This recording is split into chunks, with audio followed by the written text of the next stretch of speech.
کو اپنی بیٹیوں کی شادی بیاہ کرنا ہوتا ہے, کچھ اس انداز سے ہوتے ہیں, تو وہاں پر کہیں نہ کہیں دل میں ایک بے چینی سی بھی آتی ہے کہ پتہ نہیں یہ صحیح ہے یا غلط ہے, یا اس طرح کا جو چیزیں ہوتی ہیں. اگر ہم وہاں پر مدد کر رہے ہیں تو کیا وہ صحیح ہاتھوں میں جا رہی ہے, یا اس مدد سے ان کا کچھ بھلا ہو رہا ہے کہ نہیں ہو رہا ہے؟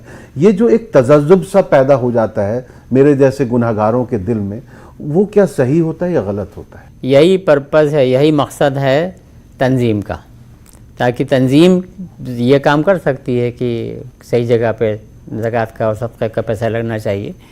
آپ بات کر رہے تھے جمعہ کی نماز کی, تو جمعہ کی نماز کا ذکر بالکل صحیح ہے اس وقت, اس وجہ سے کہ امام صاحب تشریف رکھتے ہیں, سال میں 52 خطبے ہوتے ہیں, 52 دفعہ خطبے ہوتے ہیں, اور ہر خطبے میں شروع میں تو مقامی زبان میں نارتھ انڈیا میں اردو میں, دوسری جگہ تقریر ہوتی ہے, اور اس کے بعد آخر میں عربی کا خطبہ ضرور ہوتا ہے. جی. عربی کے خطبے میں زبردست پیغام ہے اللہ کا, لیکن یہ کہ 99% لوگوں کو عربی نہیں آتی, تو کوئی سمجھتا ہی نہیں. میں نے حساب لگایا ہے کہ جس کو پوری عمر ملے 90-95 سال کی, وہ پوری اپنی عمر میں 4000 دفعہ جمعہ کا خطبہ سنتا ہے, لیکن جب وہ قبرستان جا رہا ہوتا ہے تو اس کو خبر نہیں ہوتی ہے کہ اس خطبے میں پیغام تھا کیا. اس وجہ سے, اور جبکہ اس کا عام طور سے جو آخری جہاں خطبہ ختم ہوتا ہے وہ سورہ نحل کی آیت نمبر 90 ہے, جس کے لیے یہ کہا گیا ہے کہ اگر پورا, مفسرین نے لکھا ہے کہ اگر پورا قرآن نہیں اترا ہوتا, صرف یہ آیت اتری ہوتی تو بھی اللہ کا پیغام مکمل تھا. لیکن اس پیغام میں کیا ہے, پیغام کیا دیا گیا ہے, وہ جب لوگوں کو معلوم ہی نہیں ہوگا تو اس پہ عمل کیسے کریں گے؟ تو وہ اسی کا اثر ہے جو آپ کہہ رہے ہیں کہ چہرے کے ویسے ہی ہیں. سمجھنا یہ ضروری ہے کہ انسان مقصد حیات, انسان کو اللہ تعالیٰ نے کیوں بنایا, ورنہ فرشتے بہت رہے تھے ان کی عبادت کرنے کے لیے. تو ہے تو یہاں بھی کہ عبادت کرنے کے لیے بنایا, لیکن یہاں ایک جگہ 11.7 میں 11.7 میں اس کو ایکسپلین کیا اللہ میاں نے کہ یہاں اعمال صالح تمہیں اس طرح کے کرنے ہیں تاکہ ہم تمہارا ٹیسٹ کر سکیں کہ تم میں سے کون بہتر طریقے سے دوسرے انسانوں کی زندگی کو بہتر بنانے کے لیے کوشش کر رہا ہے. تو یہ جب مقصد حیات لوگوں کی سمجھ میں آنا شروع ہو جائے گا, اس کے بعد پھر زکوٰۃ کا مفہوم, صدقے کا مفہوم اچھی طرح سے سمجھ میں آنا شروع ہو جائے گا. اور میں آپ سے کہہ رہا تھا کہ پوری اسکیم سمجھنا ضروری ہے. مثلا قرآن میں یہ بھی ہے کہ سرکولیشن آف ویلتھ, یعنی کہ جس طرح سے انسان کے جسم کے اندر خون کا دوران چلتا رہتا ہے, اگر خون کہیں 1 سیکنڈ کے لیے ذرا سا بھی رک جائے تو جان کے لالے پڑ جاتے ہیں. اسی طرح سے اللہ تعالیٰ کا یہ بھی حکم ہے کہ دولت جو ہے, سماج کی جو ملت کی دولت ہے, وہ پوری ملت میں اس کو گردش کرتے رہنا چاہیے. یہ بھی لوگوں کی سمجھ میں نہیں آتا ہے. ربا کا مفہوم ہی زیادہ تر لوگ نہیں سمجھ رہتے. تو ایکچولی کمی ہماری ہے, میری کمی. ربا ہے جس کو کہ لوزلی اردو میں بیاج یا سود کہا جاتا ہے اور انگریزی میں انٹرسٹ کہا جاتا ہے, لیکن یہ تینوں الفاظ قرآن میں نہیں ہیں. قرآن میں جو لفظ ہے وہ ربا کا ہے, اس کو سمجھنا اور قرآن کا پورا حق ادا کرنا ربا حرام ہے. تو ہم خالی یہ سوچ لیتے ہیں ہم نے سود حرام کر دیا, چھٹی پا گئے ہم. نو, اس کا مفہوم سمجھنا, اس کی بڑی تصویر سمجھنا بڑا ضروری ہے. تو اسی زکوٰۃ کا نام جو کیوں رکھا گیا؟ زکوٰۃ کا نام کیا ہے؟ زکوٰۃ کا مطلب تزکیہ نفس, پاک کرتا ہے, انسان کو بھی پاک کر رہا ہے اور اس کی دولت کو بھی پاک کر رہا ہے, اس کی پوری زندگی کو پاک کر رہا ہے. سبحان اللہ. تو اس چیز کو سمجھنا بڑا ضروری ہے. اور جو مین کانسیپٹ ہے, جو الٹیمیٹ تصور ہے, وہ حضور صلی اللہ علیہ وسلم نے ایک لفظ میں بیان کر دیا, الفقر فخری. مجھے اپنے فقر کے اوپر, فقر کے مطلب ڈیپریویشن, یعنی کہ میں دنیاوی اعتبار سے لوگ یہ سمجھ سکتے ہیں کہ میں غریب ہوں یا میرے پاس پیسے کی کمی, مال و دولت کی کمی ہے. اگر میرے پاس مال و دولت کی کمی ہے تو یہ میرے لیے فخر کا مقام ہے. یہ اسپرٹ یہ جب لوگوں کے اندر آئے گی تو اس میں یہ ہے کہ جو قربانی ہم سوچتے ہیں کہ ہم نے بکرا ذبح کیا, قربانی ہو گئی, وہ میسج یہ ہے ہی نہیں. اور اس زمانے میں بکرا ذبح کرنے کے لیے کیوں کہا گیا؟ اس لیے کہ اس زمانے میں مویشی کی اونرشپ جو تھی وہی سب سے بڑی دولت تھی. تو اگر وہ اسپرٹ سمجھ لینا ہے تو آج کی مرسیڈیز کار اپنی قربان کرو, وہ ہے اصلی چیز. یہ وہ جذبہ, وہی جذبہ جب سمجھ میں آئے گا.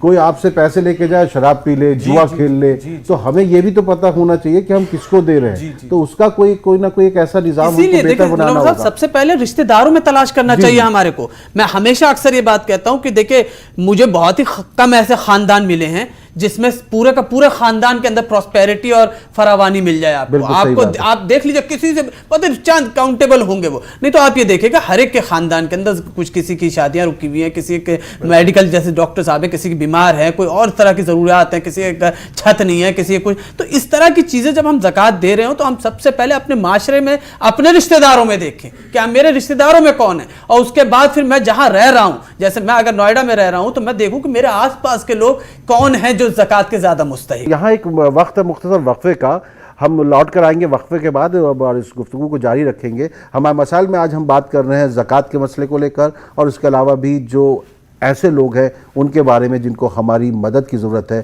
ان کے بارے میں بات کر رہے ہیں. 100 پشت سے فقیر ہوں یہ جانتے ہیں لوگ, میں آج بھی امیر ہوں یہ جانتے ہیں لوگ. لوٹ کر آتے ہیں اس مختلف وقفے.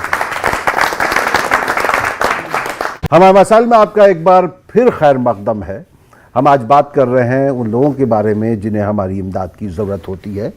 بادشاہت سی آ گئی تجھ میں, کن فقیروں کے بیچ بیٹھا تھا. ہمارے درمیان ایک سوال پوچھنے کے لیے موجود ہیں. جی, میری آپ سے گزارش یہ ہے کہ جس طرح سے ہمارے کھیتوں میں پیڑ ہوتے ہیں, ان پیڑوں کو ہم ایسے ہی کھڑا رہنے دیتے ہیں, کیا اس کی زکوٰۃ کس حساب سے ہم نکالنا شروع کریں اور کس طرح سے نکالنا شروع کریں, یہ آپ ہمیں بتائیے. آپ نے بہت ہی بہترین سوال پوچھا ہے. یہ کہنا چاہتا ہوں جیسے لوگ کہتے ہیں کہ کام سب غیر ضروری ہے جو سب کرتے ہیں, لیکن ہم کچھ نہیں کرتے ہیں. دیہات والے غضب کرتے ہیں. آپ کی نظروں میں سورج کی ہے جتنی عظمت, ہم چراغوں کا بھی اتنا ہی ادب کرتے ہیں. تو ہم ادب کرنا یہ چاہتے ہیں, ہم یہ سمجھنا جانتے ہیں کہ روپیہ ہی نہیں, یہ جو ہمارا پیڑ باغ بغیچہ کھڑا ہے اس کا کیا طریقہ بنانا چاہیے ہمیں. منور صاحب انہوں نے بہت ہی اچھا سوال جو مطلب ہے. اب میں اس میں واضح کر دوں کہ اسلام نے 2 طرح کی زکوٰۃ رکھی ہے. پہلی مال کی زکوٰۃ جو ہے اس کو لیے تو پورا بتایا کہ کتنا 1 سال کا وقفہ ہونا چاہیے, اور آپ اتنے چاندی اور اتنے سونے کے قریب کے ہوں تو آپ زکوٰۃ کے وہ ہو جاتے ہیں, دینے آپ کے اوپر فرض ہو جاتی ہے. اب آئیے پیداوار کی زکوٰۃ جس کی آپ بات کریں, پروڈکشن کی زکوٰۃ. بہت سارے فقہا نے اس کے اوپر ورک کیا, بہت لمبی بحث ہو جائے گی مجھے لگتا ہے منور صاحب, اور آپ مجھے کم سے کم 5 منٹ تو ضرور دیجیے گا تاکہ میں اس سوال کا پورا مطمئن ان کے جواب دے. 2.5 میں کام ہو جائے گا, چلیں پھر میں کوشش کروں گا.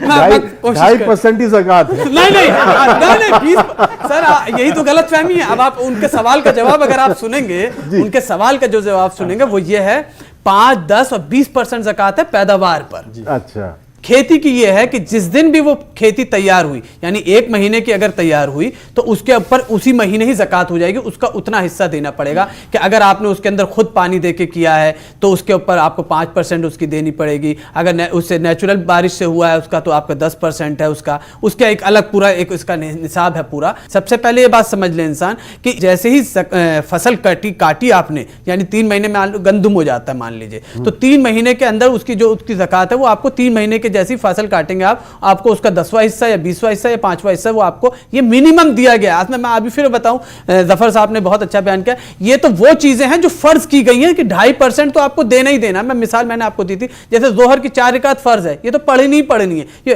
نوافل رکعت الگ ہے نا کہ آپ اس کے علاوہ 2 رکعت اور نفل پڑھ سکتے ہیں, 2 اور پڑھ سکتے ہیں. عصر میں ایسی ہے, مغرب میں. اسی طرح سے زکوٰۃ کا معاملہ میں, زکوٰۃ جو ہے وہ انفاق کا معاملہ ہے, یعنی خرچ کرنے کے لیے. یہ تو اس لیے کہا گیا کہ یہ منیمم ہر ایک کے اوپر کر دیا جائے یونیفارمٹی کے لیے کہ 2.5% تو سب کو دینا ہی دینا ہے. اس سے کم کے تو کسی کی گنجائش ہی نہیں ہے کہ کوئی بچ پائے. اسی طرح سے پیداوار کے لیے کہہ دیا کہ یہ کھیتی کی پیداوار جو ہے 5%, 10% اور 20% جو اس کا ہے یہ اتنا نکالنا ہی نکالنا ہے آپ کو. میں آپ کو پھر وہی بتا رہا ہوں جو سورہ توبہ کے اندر بہت سخت وعید آئی ہے کہ قیامت کے دن ان کو سونے اور چاندی سے ان کی پیشانیوں کو اور ان کے پیٹھوں کو داغا جائے گا اور کہا جائے گا کہ ذوقوا, چکھو اس مال کا ذائقہ جو تم دنیا میں جمع کرتے تھے. میں آج بھی کہہ رہا ہوں کہ اپنی ذاتی, کاروباری اور حال اور مستقبل کی ضرورت سے جو کچھ بھی ہے وہ مال معاشرے کا حق ہے، چونکہ یہ سوال قرآن سے پوچھا گیا تو اللہ تعالیٰ نے اس کا جواب دے دیا. یسألونک ماذا ینفقون، میں نے آپ سے پہلے بھی، وہ لوگ پوچھ رہے کتنا خرچ کر دیں بھائی. انہوں نے کہا کہ جتنا بھی آپ کے پاس ضرورت سے زائد ہے وہ سارا معاشرے کا اور سماج کا حق ہے، وہ دوسرے کے لیے. ایک شعر علامہ اقبال کا ہے کہ درد و دل کے واسطے پیدا کیا انسان کو، ورنہ طاعتوں کے لیے کچھ کم نہ تھے کرو بیاں. یعنی انسانی درد و دل کے لیے، یعنی ایک دوسرے کی درد کو، اس کے غم کو ہم شریک ہونے کے لیے پیدا کیا ہے. نہیں تو عبادات کے لیے تو یہ حدیث ہے کہ روزانہ 70,000 فرشتے اس کے عرش میں موجود ہوتے ہیں جن کا دوبارہ نمبر نہیں آنے والا قیامت تک. یہ فرشتوں کی تعداد اور اس کی عبادت کی وہ ہے. تو میرا طریق امیری نہیں فقیری ہے، خودی نہ بیچ غریبی میں نام پیدا کر. تو زکوٰۃ کے معاملے سے میں بھی یہی ہے کہ ہمیں ہاتھ پھیلانے سے اچھا ہے کہ ہمیں خود ایسے لوگوں کو تلاش کرنا چاہیے جو لوگ مانگتے نہیں ہیں لیکن ان کے چہروں سے پہچان. قرآن کہہ رہا ہے کہ جو لوگ ہاتھ نہیں پھیلا رہے ہیں لیکن ان کے چہروں سے تم اندازہ لگاؤ کہ وہ ضرورت مند ہیں اور ان کی ضرورتوں کو جا کے پورا کرو. وہ کہتے ہیں کہ اچھے عیسیٰ ہو، مریضوں کا خیال اچھا ہے، ہم مرے جاتے ہیں کہتے ہو کہ حال اچھا ہے. ڈاکٹر صاحب، ڈاکٹروں کے لیے بھی کچھ معاملہ ہے ایسا جس میں زکوٰۃ کا کوئی اچھا کانسیپٹ ہو کہ مفت علاج کریں 1 سال، کچھ اس طرح کی چیز ہے آپ کے یہاں؟ میں ایک چھوٹی سی مثال پیش کرتا چلوں اس بارے میں کہ میں نے پچھلے سال ایک چیریٹیبل OPD اسٹارٹ کری تھی. تو میری والدہ نے مجھے موٹیویٹ کرنے کے لیے کہا تھا کہ تمہارا صدقہ بھی یہی، تمہارا زکوٰۃ بھی یہی، جسٹ ٹو موٹیویٹ می، تاکہ میں اس پہ پیچھے نہ ہٹوں. تو ڈاکٹر ایسے بہت سارے لوگ کوشش کرتے ہیں اور ہم لوگ کر رہے ہیں کہ ہفتے میں 1 دن باندھ لیا یا ہفتے میں 2 دن باندھ لیے یا مخصوص کوئی وقت کسی 1 دن میں باندھ لیا کہ بھئی ہم نے 2 گھنٹے کے لیے یا 1 گھنٹے کے لیے مفت علاج کرنا ہے. تو یہ بالکل ایسا کام ہو رہا ہے اور ہم لوگ کرتے ہیں اور کرنا بھی چاہیے. جو جس لائق ہے وہ اپنی زندگی سے اتنا وقت جو ہے اپنے سماج کے لیے دے. ظفر محمود صاحب، آپ تو بہت کچھ کر رہے ہیں سماج کے لیے. آپ جو UPSC وغیرہ کے لیے، سول سروسز کے لیے جو لوگ تیار کرتے ہیں، اور آپ ایک پالیسی میکنگ میں جو ہے ہماری قوم کو لے کر آ رہے ہیں. تو آپ کو کیا لگتا ہے کہ زکوٰۃ فاؤنڈیشن آف انڈیا کتنی زیادہ حقدار ہے لوگوں کی زکوٰۃ کے لیے؟ مجھے نہیں لگتا کہ میں اس سلسلے میں آپ کو کوئی جواب دوں گا، اور دینا بھی نہیں چاہیے. حکم ہمیں یہ ہے کہ عمل بولنے چاہیے. جی. تو عمل جو ہیں وہ سب کے سامنے ہیں، اور ورنہ جو کمی ہو اس میں ویب سائٹ میں پڑھ لیں zakatindia.org. ڈاکٹر صاحب سے ابھی جو آپ پوچھ رہے تھے جی کہ وہ اس سلسلے میں کیا کرتے ہیں، تو میں آپ کو یہ عرض کروں کہ ڈاکٹر کا تو معاملہ ایسا ہے، پیشہ ایسا ہے کہ وہ مریض کو مسکرا کے دیکھ لے وہی صدقہ ہے. تو یہ ایکچولی اسی سے ٹھیک ہو جاتا ہے. واہ واہ. ابھی جو مولانا فلاحی صاحب نے تھوڑا بیان کیا، جو سورہ نحل کی آیت ہے جو خطبے میں بیان کی جاتی ہے آخر میں، اس میں عدل اور احسان کا ذکر آیا. تو میں تھوڑا سا اس کے سلسلے میں عرض کر دوں کہ عدل یہ ہے کہ جو آپ کو اپیرنٹلی بظاہر لگ رہا ہے کہ ہاں یہ تقاضا ہے حالات کا، اس حساب سے آپ نے کر دیا. اللہ میاں کہتا ہے ٹھیک ہے فائن، کسی کو سزا دینا ہے تو ٹھیک ہے، کسی کو بدلہ دینا ہے تو ٹھیک ہے، اچھا نیگیٹو یہ وہ سب طرح کا ممکن ہے.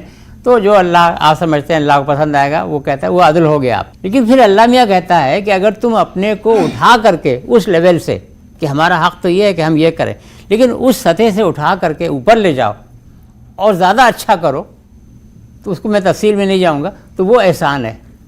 تو یہ میں آپ کو اس وقت بیان کر رہا ہوں کہ جو زکوٰۃ ہے 2.5% وہ عدل ہے. اور جو آپ مولانا نے فرمایا قل العفو، یعنی کہ پوچھا گیا کہ کتنا خرچ کرنا چاہیے، تو کہا کہ جتنا ضرورت سے زیادہ ہو سب.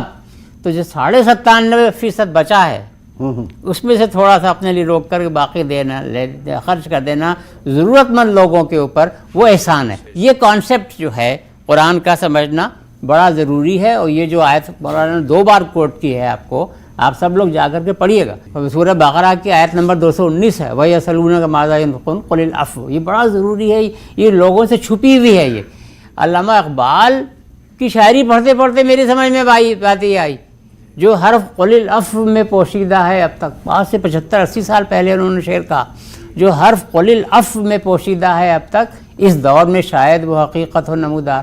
لیکن افسوس کی بات یہ ہے کہ ابھی تک وہ نمودار ہوئی نہیں ہے. لیکن اس کے اوپر غور کرنا بڑا ضروری ہے. دیکھیے جن لوگوں نے میتھمیٹکس پڑھی ہوگی جہاں سمجھ جائیں گے، ایک ہوتا ہے ارتھمیٹک پروگریشن، 1 2 3 4 5 6 7 8، یہ ارتھمیٹک پروگریشن. ایک ہوتا ہے جیومیٹرک پروگریشن.